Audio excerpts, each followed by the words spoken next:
Hi friends, welcome to Uma stories. என் video ஷோராக உங்களுக்கு பிடிக்கும். ஸோ லைக் பண்ணுங்கள், ஷேர் பண்ணுங்கள், சப்ஸ்கிரைப் பண்ணுங்கள். டுடே என்ன ஸ்டோரி பார்க்க போகிறோம் அப்படின்னா, தாய் சொல்லை தட்டாதே. ஒரு அம்மா ஆடும் ஒரு குட்டி ஆடும் மேய்ஞ்சிக்கிட்டு இருந்துச்சு. எங்கே அப்படின்னா வாழைத்தோட்டத்துக்கு பக்கத்தில் வந்து மேய்ஞ்சிக்கிட்டு இருந்துச்சு. அப்போ வந்து வாழைத்தோட்டம்னா என்ன, நிறையா வாழை மரங்கள்லாம் இருக்கும், கனிகள்லாம் அதில் இருக்கும் இல்லையா.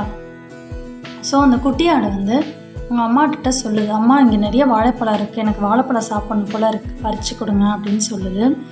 உடனே அம்மா வந்து இல்லைம்மா, இங்கே வந்து நம்ம சாப்பிட்டோம் அப்படின்னா தோட்டக்காரன் வந்து நம்மளை கட்டி வச்சு அடிப்பான் அப்படின்னு தன்னோட குட்டியை கன்வின்ஸ் பண்ணி வீட்டுக்கு கூட்டிகிட்டு போயிடுது.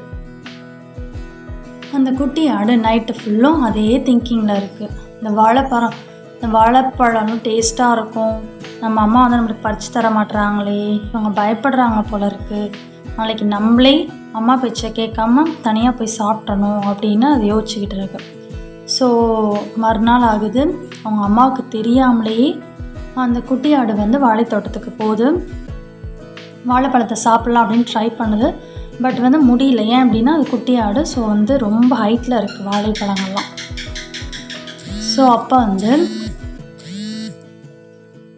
கீழே வந்து அதோட தலையை வச்சு முட்டிகிட்டு இருக்கும் போது சேரில் வந்து அதோட கால் வந்து மாட்டிக்குது. ஸோ அப்போ அந்த வழியாக வந்த தோட்டக்காரன் வந்து அந்த குட்டியாடை பார்த்துட்டு, ஓ இவ்வளோ நாளாக வாழைப்பழம் காணா போகிறதுக்கு காரணம் நீதானா அப்படின்னு சொல்லிட்டு அதை கட்டி வச்சு அடிக்கிறான். அப்போ தான் அது ரியலைஸ் பண்ணுது அம்மாவோட வார்த்தையை. அம்மா அப்போவே சொன்னாங்க, கேட்டிருக்கலாம், இப்போ வந்துட்டு அடி வாங்கிட்டு இருக்கோம், அம்மா பேச்சு கேட்காம வந்ததுக்கு நம்மளுக்கு சரியான தண்டனை கிடச்சிருச்சு அப்படின்னு ஃபீல் பண்ணுது. So the moral of the story is, தாய் சொல்லை தட்டாது.